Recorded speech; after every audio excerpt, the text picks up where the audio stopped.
जी नमस्कार साथियों, कैसे हैं आप लोग। वाकिफ कहां जमाना हमारी उड़ान से, वे और थे जो हार गए आसमान से। साथियों कैसे हैं आप लोग। याद करिए, बीते दिनों से हम लोगों ने सेशन स्टार्ट किया सामान्य हिंदी का, जिसमें आपसे ध्यान में होगा हर परीक्षा में पूछे, यानी अगर प्रतियोगी परीक्षा में कहीं भी सामान्य हिंदी आपका आता है, हिंदी व्याकरण आता है, तो वहां जो प्रश्न पूछे जाते हैं उनको रिलेटेड करके, यानी उनसे ही रिलेटेड पूरे सिलेबस से आपके क्वेश्चन आंसर होते हैं यहां पर। और ये प्रैक्टिस सेशन में साथियों पहला, दूसरा और तीसरा सेशन है। साथियों दुर्भाग्यवश कल का सेशन नहीं हो पाया था, उसके लिए क्षमा चाहता हूं आपसे। लेकिन हाँ, ये है कि आज इसी वजह से, आज ऐसी गलती ना हो, इस वजह से आपके लिए पहले से ही वीडियो रिकॉर्ड कर लिया जा रहा है। साथियों मैं फिर कह रहा हूं, वाकिफ कहां जमाना हमारी उड़ान से, वे और थे जो हार गए आसमान से। साथियों ज्यादा से ज्यादा अपने सभी सहपाठियों को बताइए। क्यों? क्योंकि आप अपनी ऑफलाइन या ऑनलाइन कोचिंग में पढ़ते होंगे। कैसे? वो पढ़ते होंगे किसी एक सिलेबस को ही, लेकिन इस वाले सेशन में आपका पूरे सिलेबस का प्रैक्टिस होने वाली। आप किसी एक टॉपिक को पढ़ते हैं, लेकिन यहां पूरे सिलेबस को कवर कराने का काम किया जाएगा। बस ये है, आप इसके लिए किसी प्रकार का अधीर होना नहीं है, ना आपको पूरी किताब चाटने की आवश्यकता है, रटने की आवश्यकता। बस केवल आप एक काम करिए, 20-22 प्रश्न हैं, चुपचाप मेरे साथ देखिए। उतने प्रश्न पे भी रोज अगर देखा करेंगे तो एक दिन ऐसा होगा कि आपकी कमांड बन जाएगी। और कमांड होने के साथ साथ जब जब जिस टॉपिक पर पहुंचेंगे, उस टॉपिक पर आपसे पहले, उस यानी आपके कोचिंग से पहले ही आपको उसके विषय में जानकारी रहेगी। साथियों स्टार्ट करते हैं आज के सेशन को बिना समय बर्बाद किए। उससे पहले एक ध्येय वाक्य। साथियों आप जानिएगा, ये ध्येय के साथ में जैसे एक पौधा देख रहे हैं पुष्प का, और ये पत्थर के बीच में, यानी घर की दीवार के बीच में पौधा उगा हुआ है। और इसका एक ध्येय जो मुझे दिखाई दिया, मेरे ध्यान में आया, वह है कि जीने की राह अगर आपके अंदर है तो क्या होना चाहिए। अगर आपके अंदर जीने की चाह है तो फूल क्या होते हैं, दीवार में भी फूल खिला देती है। कौन चीज? यानी जीने की चाह दीवार में भी फूल खिला देती है। अर्थ यह है कि अगर आपके अंदर पढ़ने की ललक है, अगर आपके अंदर करने की इच्छा है, तो परिस्थिति चाहे जैसी हो, लेकिन आप क्या कर सकते हैं, आप जगमगाएंगे, आप काम जरूर करेंगे वो। चलिए स्टार्ट करते हैं साथियों आज के सेशन को, इसी आशा से कि आप पूरे सेशन में 22 के 22 प्रश्नों को देखेंगे और 22 के 22 प्रश्नों का उत्तर देंगे। देने के बाद आप मुझसे उत्तर भी आप भेजेंगे कि सर कितने प्रश्न में कितना, 22 में मेरा कितना सही हुआ। स्टार्ट करते हैं आज के पहले क्वेश्चन को। साथियों सभी सहपाठियों को बुला लीजिए। लिखा हुआ है, बच्चे बस से पाठशाला जाते हैं। मैं फिर कह दूं साथियों, एक बार सभी सहपाठियों को सूचित करना आपका दायित्व है। आना ना आना ये उनके ऊपर है, लेकिन आप ईश्वरीय व्यक्ति हैं या ईश्वरीय व्यक्तित्व धारण करते हैं, तो आप एक बार साथियों को बताने का काम करिए। ठीक बात है ना, जिससे ये हो एक साथ में ही आपका भी रिवीजन हो, आपके साथी का भी रिवीजन हो। ठीक है ना। चलिए, बच्चे बस से पाठशाला जाते हैं। पूछ रहा है वाक्य में कौन सा कारक है, कर्म, करण, अपादान या फिर संप्रदान। बड़ी अच्छा प्रश्न है। कारक से क्वेश्चन साथियों पिछले 2 सेशन जो हुए हैं, दोनों सेशन में कारक से प्रश्न पूछे गए हैं। आप सभी साथी, मैं फिर कह रहा हूं, लगातार जब बने रहेंगे तो हमने कहा है ज्यादा से ज्यादा डिस्क्राइब करने का या व्याख्या करने का काम किया जाएगा। तो आप इसके विषय में थोड़ा समझ रखे होंगे 2 सेशन देखने के बाद। तो पूछ रहा है बच्चे बस से पाठशाला, तो पूछ रहा है इसमें कौन सा कारक है, क्योंकि पूछ रहा है कर्म होगा, करण होगा, अपादान या फिर संप्रदान। तो बड़ा आसान प्रश्न। क्यों? क्योंकि लिखा है बच्चे किससे पाठशाला जाते हैं, बस से पाठशाला जाते हैं। भाई सीधी सीधी बात, अगर बच्चे बस से पाठशाला अगर जा रहे हैं तो जाहिर सी बात है आप देख रहे होंगे कर्ता के साथ, यानी बस के साथ से का संबंध दिया हुआ है। ध्यान करिएगा, बस के साथ से का संबंध दिया हुआ है, और इसका अर्थ होता है, यानी से के द्वारा अगर लगा होता है, कोई शब्द लगा होता है, तो वहां हो जाता है करण कारक। तो इसी वजह से साथियों इसमें हो जाएगा कर्ता कर्म करण, यानी इसमें हो जाएगा करण कारक। क्यों? क्योंकि लिखा होता है, करण का अर्थ होता है, करण से होता है शब्द जो वो से के द्वारा, तो इसी वजह से यहां से लगा हुआ है। तो बच्चे बस से पाठशाला जाते हैं, तो इसका उत्तर हो जाएगा करण कारक। इसमें प्रयोग किया गया है क्योंकि यहां लिखा है बस से जाते हैं, तो इस वजह से यहां पर करण कारक। अगले क्वेश्चन पे साथियों आते हैं। मैंने फिर कहा है, इन प्रश्नों को केवल ये ध्यान करिएगा कि आप कुछ नहीं कर रहे हैं और आधे घंटे में आपको हिंदी के पूरे सिलेबस को कवर कर पा रहे हैं, आप केवल और केवल आधे घंटे के सेशन से। वाचस्पति किस समास का समस्त पद है, उत्तर दीजिएगा। नय्य तत्पुरुष, अलुक तत्पुरुष, संबंध तत्पुरुष या फिर बहुब्रीहि समास। पूछ रहा है, उत्तर दीजिए इसका।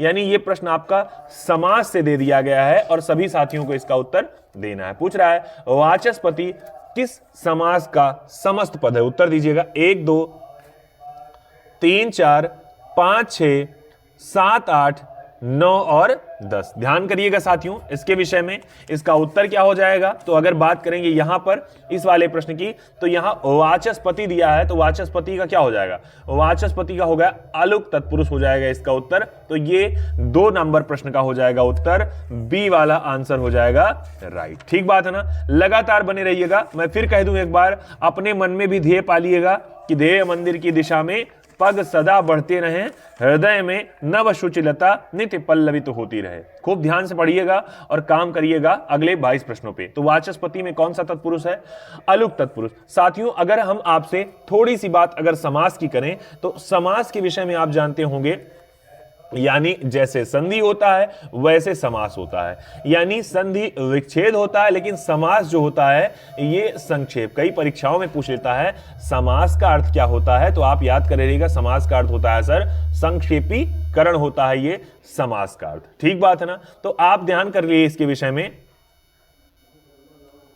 तो आप ध्यान कर लिए इसके विषय में कि वाचस्पति में कैसा होगा, अलुक तत्पुरुष। अब मैं बताता हूं आपको समास के विषय में 2-3 बात। जैसे अगर समास की बात करते हैं तो मूल रूप से समास को आप पढ़ेंगे तो कई पार्ट में विभाजित करते हैं। जैसे बात करते हैं, अगर समास की बात करते हैं यहां पर प्रकार की, तो आप सबसे पहले कहते हैं सर अव्ययी भाव समास होता है, फिर आप कहेंगे सर तत्पुरुष समास होता है, फिर आप कहेंगे सर बहुब्रीहि समास होता है, फिर आप कहेंगे सर द्वंद्व समास होता है, और एक अगला आपका है द्विगु समास होता है। ध्यान करे रहिएगा, 1 2 3 4 5, यहां 5 स्पेशल कैटेगरी देख रहे हैं समास की। इसी के अंतर जो तत्पुरुष समास है उसके कई पद हैं, उसी में आपका एक नाम आ जाता है अलुक तत्पुरुष, यानी कोई छिपा हुआ तत्पुरुष जो होता है उसी को कह दिया जाता है अलुक तत्पुरुष समास। ध्यान करे रहिएगा साथियों, बड़ा ही इंपॉर्टेंट प्रश्न है ये आपका समास से। ठीक है ना, खूब ध्यान से रखे रहिएगा। अब देखिए यहाँ पे अगर बात करा जाए अव्ययी भाव समास की, आप सारे लोग जानते हैं। अगर मैं व्याख्या करूं, छोड़िए अगर व्याख्या बहुत ज्यादा करूंगा तो सेशन चला जाएगा, लेकिन आप जाने रहिएगा अभी बेसिक के लिए अव्ययी भाव समास, तत्पुरुष समास, बहुब्रीहि समास, द्विगु और द्वंद्व समास। ठीक बात है ना, जिसमें आप जानते होंगे जैसे किसी दोनों पद प्रधान ना होकर किसी तीसरे की बात की जाए तो बहुब्रीहि समास होता है, पहला पद प्रधान होता है तो अव्ययी भाव होता है। ऐसे ऐसे करके अलग अलग प्रकार के इसके प्रकार। मैंने कहा ये तीसरा सेशन है साथियों, तो थोड़ी थोड़ी व्याख्या हम लोग ले चलेंगे इस वजह से, जिससे आपको उबन भी ना हो और धीरे धीरे हम लोग चीजों को तैयार भी करते रहे। लिखा हुआ है वह लाचार है क्योंकि वह अंधा है। पूछ रहा है संकेतवाचक होगा, कारणवाचक, परिणामवाचक या फिर संबंध वाचक, क्या होगा, अव्यय होगा। साथियों सारे लोग उत्तर दीजिएगा, ये क्वेश्चन आपको पूछ लिया है अव्यय से। अव्यय में आप जानते होंगे यानी संज्ञा सर्वनाम विशेषण के बाद अगर आप पहुंचेंगे तो लास्ट में जो आपको मिलते हैं क्रिया के बाद विशेषण के बाद वो सारे आपके अव्यय होते हैं। प्रश्न वहीं से पूछ लिया है। ठीक बात है ना, उत्तर दीजिएगा 1 2 3 4 5 6 7 8 9 10। तो पूछ रहा है यहां कौन सा अव्यय होगा, इसी प्रश्न का आपको उत्तर दे रहा है। वह लाचार है क्योंकि वह अंधा है। बड़ा आसान प्रश्न है 3 नंबर, और इसका उत्तर साथियों क्या हो जाएगा, यानी इसका बी वाला हो जाएगा कारणवाचक। क्यों, क्योंकि वह लाचार है। इसका कारण क्या है, क्योंकि वह अंधा है। तो आप समझिएगा जहां इस तरीके का स्टेटमेंट दिया रहे आप समझ जाया करिए कि यहां पर क्या है, काम है और उस काम का कारण बताया गया, इसी वजह से ये कारणवाचक अव्यय इसमें लगा हुआ है। अगले क्वेश्चन पे आते हैं। लिखा हुआ है पर्यायवाची बताना है। पूछ रहा है समुद्र का पर्यायवाची क्या होगा, अर्णव, उदक, विश्वंभर या फिर तुंग। उत्तर दीजिएगा इसका क्या हो जाएगा 4 नंबर प्रश्न का। साथियों 1 2 3 4 5 6 7 8 9 10, ध्यान से दीजिएगा, उत्तर इसका दीजिएगा। मैं फिर कहूं साथियों यहां किसकी बात कर रहा है, यहां समुद्र की बात कर रहा है, और समुद्र के विषय में सीधा सीधा एक देख रहे हैं जिसका नाम क्या है, अर्णव। यही अर्णव क्या है, समुद्र का पर्यायवाची शब्द है। तो इसका उत्तर क्या हो जाएगा, इसका ए वाला उत्तर हो जाएगा। आप सोचिए, आपको समुद्र के बहुत सारे पर्यायवाची ध्यान थे। मैंने कहा आज के सेशन में या बहुत ज्यादा मैं व्याख्या नहीं करूंगा, फिर भी आप सोचिए एक बार में एक प्रश्न आपको समुद्र का भी अर्णव तैयार हो गया कि पर्यायवाची शब्द होता है। तो समुद्र को समुद्र ना कहना चाहें तो आप अर्णव भी कह सकते हैं। अगला सौदामिनी, तो इसका पर्यायवाची दारा, विद्युत, गंगोत्री या फिर व्यापारी। पूछ रहा है क्या हो जाएगा, उत्तर दीजिए 1 2 3 4 5 6 7 8 9 10। तो 5 नंबर का उत्तर पूछ रहा है सौदामिनी। तो सौदामिनी का उत्तर क्या हो जाएगा? 1 2 3 4 5 6 7 8 9 और 10। साथियों आप सब जाने रहिएगा, सौदामिनी के अर्थ में अगर यहां जा रहे हैं तो सौदामिनी का यहां अर्थ हो जाएगा विद्युत। क्यों? क्योंकि ये दामिनी की बात कर रहा है और ये बिजली की बात कर रहा है, इस वजह से सौदामिनी का अर्थ हो जाएगा क्या? विद्युत इसका पर्यायवाची हो जाएगा। तो 5 प्रश्न अभी आपने पढ़े और मुझे लगता है 5 के प्रश्न आप 5 के 5 आपके सही हुए होंगे।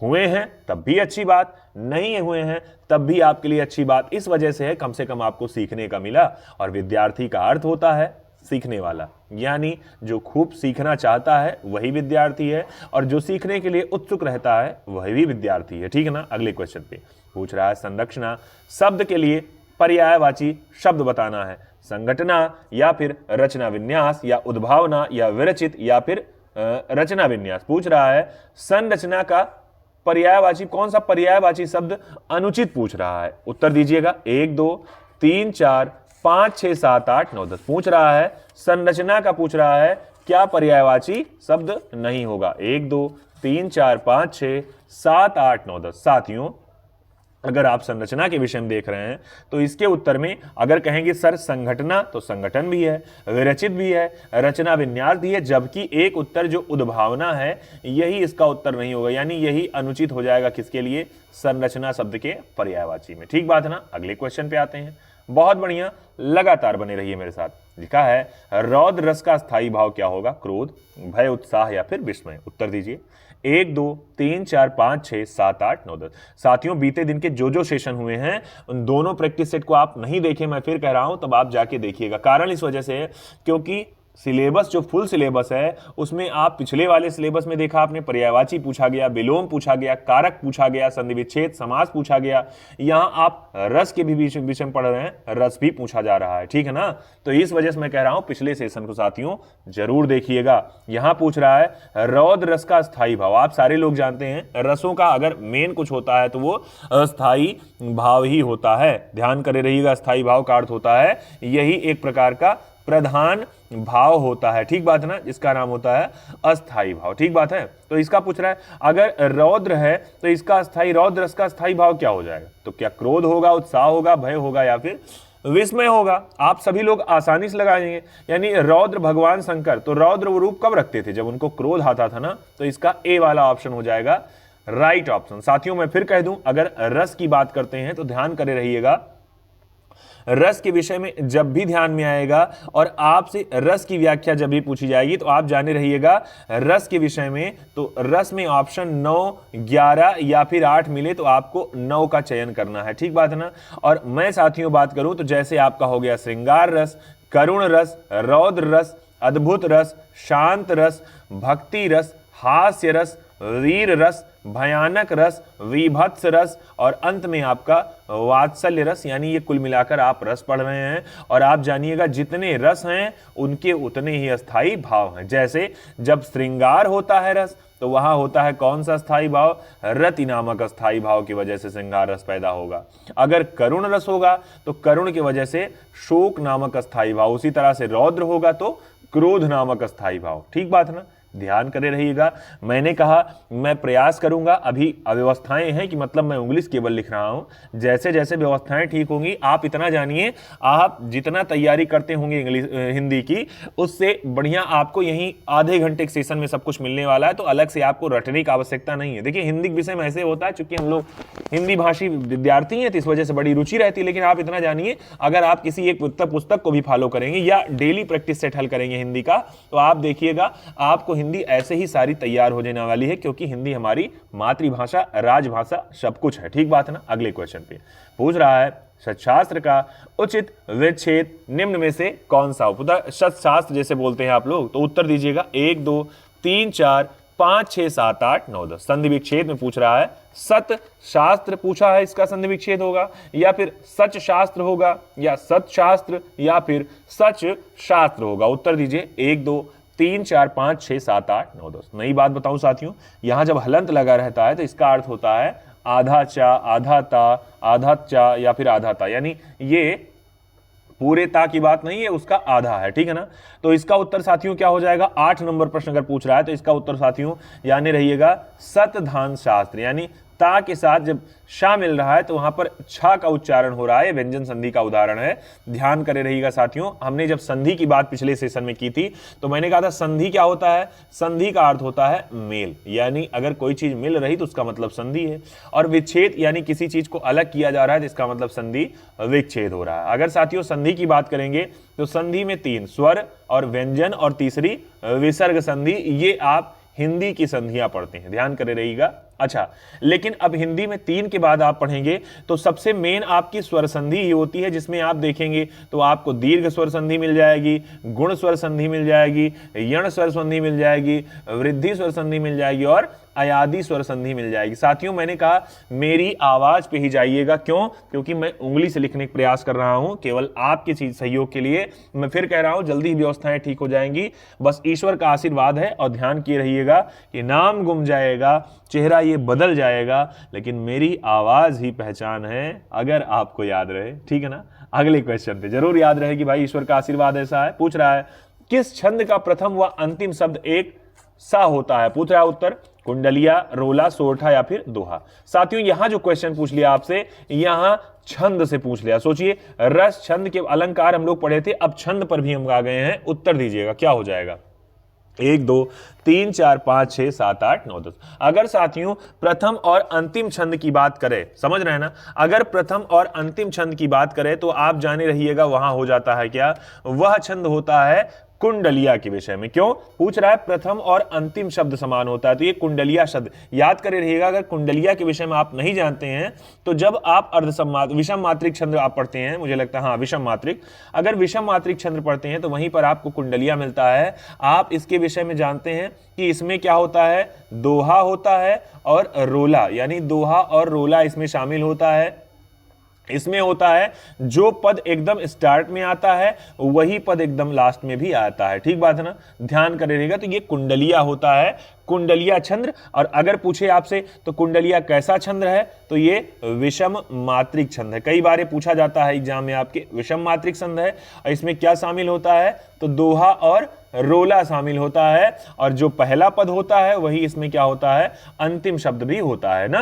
अगले क्वेश्चन पे आते हैं। जबकि रोला आप देख रहे हैं, दोहा देख रहे हैं, सोरठा देख रहे हैं, अलग अलग प्रकार के हैं, ठीक बात है ना। ध्यान करे रहिएगा साथियों इसके विषय में, इस छंद के विषय में। मैंने कहा साथियों अगर आपसे पूछ लिया जाएगा दोहा और रोला तो ये दोनों एक दूसरे के अपोजिट होते हैं ना। अगर आपसे कहेगा रोला, अगर कहेगा यानी ये दोनों क्या होते हैं, सम मात्रिक छंद होते हैं। अगर आपसे कहेगा रोला तो आप जानिएगा कि इसमें कुल मिलाकर प्रत्येक चरण में 24 मात्राएं हो रही हैं। अगर कहेंगे इसमें प्रथम चरण, अगर प्रत्येक चरण में अगर 24 कहेंगे तो इसमें क्या होता है, इसके विषय में आप चलिएगा तो इसमें 11 और 13, ठीक बात है ना। ऐसे करके 11 और 13 मात्राएं अलग अलग पदों में होती है, लेकिन कुल जाने रहिएगा 24 मात्राएं हो रही हैं आपके रोला छंद में, और उसी के साथ में आपका दोहा छंद की भी व्याख्या है, ठीक है ना। याद करे रहिएगा। फिर ध्यान कराऊं साथियों आपको, ध्यान करे रहिएगा, यहां कुंडलिया है, फिर रोला है, फिर आपका दोहा है, फिर आपका सोरठा। देखिए थोड़ा सा उल्टा हो सकता है, ध्यान करे रहिएगा, ये दोनों आपके, ठीक बात है ना, पढ़े रहिएगा इसको। आते हैं अगले क्वेश्चन पे। अगला लिखा हुआ है कौटिल्य शब्द का विलोम शब्द क्या होगा? मृदुलता, आर्तो, मार दो या फिर आर्जो। उत्तर दीजिएगा 1 2 3 4 5 6 7 8 9 10। कौटिल्य के विषय में पूछ रहा है, कौटिल्य शब्द का क्या हो जाएगा? साथियों इसका उत्तर हो जाएगा, इसका उत्तर हो जाएगा मार दो। जो लोग उत्तर बता रहे हैं कौटिल्य का विलोम मार दो, वही हो जाएगा एकदम से राइट ऑप्शन। अगले क्वेश्चन पे आते हैं साथियों, समय ज्यादा हो रहा है, व्याख्या यही तो गंदी बात है समझ रहे हैं ना, क्योंकि विद्यार्थी मंडल के साथ यही होता है ना, अपने साथ भी वही व्यवस्था कि ज्यादा से ज्यादा बताने के चक्कर में। बहरहाल साथियों अभी मैं छंद के विषय में बहुत व्याख्या नहीं कर पाया, एक आध सेशन ऐसा होगा जिसमें छंद के विषय में ही सारे क्वेश्चन होंगे, तो कोई बात नहीं है। अभी केवल आप बेसिक के लिए केवल इसका उत्तर अभी जानिएगा, बाकी अगले सेशन में हम लोग काम करेंगे। लिखा है पढ़कर क्या होगा, तो पूछ रहा है प्रेरणार्थक क्रिया होगा, पूर्वकालिक या द्विकर्मक या फिर संयुक्त। उत्तर दीजिए 1 2 3 4 5 6 7 8 9 10। तो 11 नंबर प्रश्न है साथियों, इसका उत्तर हो जाएगा ये एक प्रकार की पूर्वकालिक क्रिया है, यानी पूछ रहा है अब पढ़कर क्या होगा, यानी पहले से ही चीजें सोची ली जा रही हैं, इस वजह से ये पूर्वकालिक क्रिया हो जाएगी। अगले क्वेश्चन पे आते हैं। लिखा किस वर्ण का उच्चारण स्थान कंठ तालु है? ओ का, ए का, हा का या फिर छा का?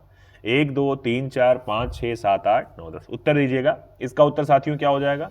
अगर यहां साथियों कंठ तालु की बात कर रहा है, अगर यहां पर कंठ तालु की बात कर रहा है तो ध्यान करे रहेगा, कंठ तालु में स्थान हो जाएगा किसका? ए का स्थान हो जाएगा कंठ तालु। ध्यान करे रहिएगा, क्या पूछ रहा है आपसे, पूछ रहा है कंठ तालु का नाम पूछ रहा है, तो कंठ तालु में ध्यान करे रहिएगा यहां पर। अच्छा एक सेकंड, क्या पूछ रहा है, किस वर्ण का उच्चारण स्थान कंठ तालु है, ध्यान करे रहिएगा। तो इसका हो जाएगा क्या, यहां ऑप्शन में क्या है, ए आई लिखा है ना, तो इसी का उच्चारण हो जाएगा, यानी इसका बी वाला ऑप्शन हो जाएगा राइट ऑप्शन, जो कि इसमें सही है 12 नंबर क्वेश्चन में। ठीक बात है ना। अगले क्वेश्चन पे आते, एक सेकेंड, हाँ कंठ तालु ही तो है, कंठ तालु ही तो है, वर्ण का उच्चारण कंठ, एक सेकेंड सोचने दीजिए पहले, कंठ तालु कह रहा है ना, तो कंठ तालु ओथ हो जाएगा, ओस्ट हो जाएगा, ठीक है ना, चा छा ये तालु हो जाएगा, हा, हा क्या हो जाएगा, हा के विषय में आप जानिए, हा क्या हो जाएगा, एक सेकेंड, हा के विषय में आप पढ़ते हैं तो हा आता है बड़ा सा खष्टी छा छोटा सा हा, ये ऊष्म में आ जाता है, बच रहा है ए ही सही हो जाएगा, यही कंठ तालु हो जाएगा ना, तो बी वाला ऑप्शन सही। अगला, शुद्ध वाक्य का चयन कीजिए, माता पिता की शुश्रूषा करनी चाहिए, तूफान आने का संदेह है, अनेक निरपराध व्यक्ति निरपराध दंड के भागी हुए, या फिर इसके एकमात्र 2 कारण। पूछ रहा है शुद्ध वाक्य का चयन कीजिए, 1 2 3 4 5 6 7 8 9 10। पूछ रहा है 13 नंबर प्रश्न का उत्तर क्या हो जाएगा साथियों, तो इसका उत्तर अगर मैं बताऊं तो साथियों इसका उत्तर ध्यान दे रहे हैं आप, माता पिता की क्या करनी चाहिए, शुश्रूषा, यानी इसी के साथ कह जाता है एक शब्द सेवा, शुश्रूषा करनी चाहिए, ठीक बात है ना, सेवा सत्कार करना चाहिए माता पिता का, तो ए वाला ऑप्शन इसका हो जाएगा साथियों राइट। नेक्स्ट क्वेश्चन पे आते हैं, जुगुप्सा किस रस का स्थायी भाव। साथियों फिर आपसे आऊं, जुगुप्सा के विषय में पूछ रहा है किस रस का स्थायी भाव है, अभी रस के विषय में हम लोगों ने चर्चा की थी, तो इसका अस्थाई, जुगुप्सा पूछ रहा है किस रस का अस्थाई भाव, अद्भुत, भयानक, रौद्र या फिर विभत्स। उत्तर दीजिएगा 1 2 3 4 5 6 7 8 9 10। तो 14 नंबर प्रश्न का साथियों उत्तर हो जाएगा सी वाला विभत्स, इस यानी जुगुप्सा जो है विभत्स रस का स्थायी भाव है, ठीक है ना। अगले क्वेश्चन पे आते हैं, निष्कलंक का सही संधि विच्छेद शब्द क्या हो जाएगा, सही संधि शब्द क्या हो जाएगा, निष्कलंक, निष्कालंक या फिर निष्कलंक या निष्कलंक। उत्तर दीजिएगा 1 2 3 4 5 6 7 8 9 10। 15 नंबर प्रश्न का साथियों उत्तर आप सारे लोग बता रहे हैं कि सर डी वाला ऑप्शन निष्कलंक हो जाए। ये क्वेश्चन साथियों जाने रहिएगा, वर्तनी शुद्धि में भी आपसे पूछा जा सकता है। पीढ़ी दर पीढ़ी अचला आने वाला पूछ रहा है, क्रमागत, अन्वयागत या फिर तथागत या परागत। पूछ रहा है पीढ़ी दर पीढ़ी चला आने वाला। उत्तर दीजिए 1 2 3 4 5 6 7 8 9 10। साथियों 16 नंबर प्रश्न अगर कह रहा है तो पीढ़ी दर पीढ़ी अगर कोई चीज चली आती है तो उसी को कह दिया जाता है आपसे क्रमागत कह दिया जाता है, यानी क्रम से एक चला आ रहा है ये पीढ़ी दर पीढ़ी, तो इसी को वंशानुगत या क्रमागत कहा जाता है। तो ध्यान करे रहिएगा, यहाँ वंशानुगत नहीं है तो यहाँ क्रमागत ही कह दीजिएगा आप लोग, ठीक है ना। अगले क्वेश्चन पे एक सेकंड भाई, अगला क्वेश्चन लिखा है पवन का संधि विच्छेद क्या होगा, पवन पावधन अन या पोधन अन या पौधन अन या पोधन अवन। उत्तर दीजिएगा 1 2 3 4 5 6 7 8 9 10। साथियों पवन के विषय में ए आय आओ याद होगा आपको, अयादि संधि के विषय में, तो इसका उत्तर क्या हो जाएगा पवन के विषय में। तो 17 नंबर प्रश्न का साथियों अयादि संधि का हो जाएगा पोधन अन, यानी ओ और आ के मिलने से अब हो जा रहा है ना, तो पवन हो जाएगा इसका उत्तर, यानी पोधनन, बी वाला उत्तर इसका हो जाएगा राइट। नेक्स्ट क्वेश्चन 18 नंबर, संकर शब्द कौन सा है, नारिकेल, चुगलखोर, आतिशबाज या फिर लफंगा। उत्तर दीजिए 1 2 3 4 5 6 7 8 9 10। साथियों इसका उत्तर क्या हो जाएगा, संकर शब्द पूछ रहा है, नारिकेल, चुगलखोर। संकर का अर्थ होता है यानी 2 शब्द एक साथ मिले हों, तो 18 नंबर प्रश्न है, तो इसका उत्तर क्या हो जाएगा साथियों आप जानिएगा। देखिए चुगल के साथ खोर लगा हुआ है, तो इसका हो जाएगा बी वाला ऑप्शन, यही राइट हो जाएगा। नेक्स्ट क्वेश्चन पे अवनी का विलोम क्या हो जाएगा, धरा, शशांक, अंबर या फिर सितारा। भाई सीधी बात है, अवनी मतलब अगर धरती होता है तो इसका विलोम क्या हो जाएगा। उत्तर दीजिएगा धरा, शशांक, अंबर या फिर सितारा। सारे लोग उत्तर दीजिएगा 1 2 3 4 5 6 7 8। नाम लेने का कोई विधान नहीं है साथियों, मैंने कहा है जो आएगा वो पाएगा, जो नहीं आएगा वो पछताएगा, ठीक है ना। तो आप पछताइए मत, इसका हो जाएगा अंबर हो जाएगा राइट ऑप्शन। साथियों लगातार बने रहिए, मैंने फिर कहा है आपके ही कहने पर जानबूझ के मैंने हिंदी स्टार्ट किया है, क्यों, क्योंकि बहुत चीजें पढ़ने के चक्कर में आपका सरल विषय जिसको हिंदी आप मानते हैं वो आपका छूट जाता है, और आप जानते हैं कोचिंगों में सिलेबस कवर नहीं होता है, वो सब प्रयास यहाँ करने का प्रयास आपसे बनाया गया। अगला, इनमें से कौन सा व्यंजन संघर्षी है, हा, माँ या फिर झा या फिर ठा। पूछ रहा है कौन सा व्यंजन संघर्षी है। उत्तर दीजिएगा 1 2 3 4 5 6 7 8 9 10। उत्तर दीजिएगा संघर्षी व्यंजन के विषय में पूछ रहा है, बड़े आसानी से आप इसे लगा देंगे 20 नंबर प्रश्न।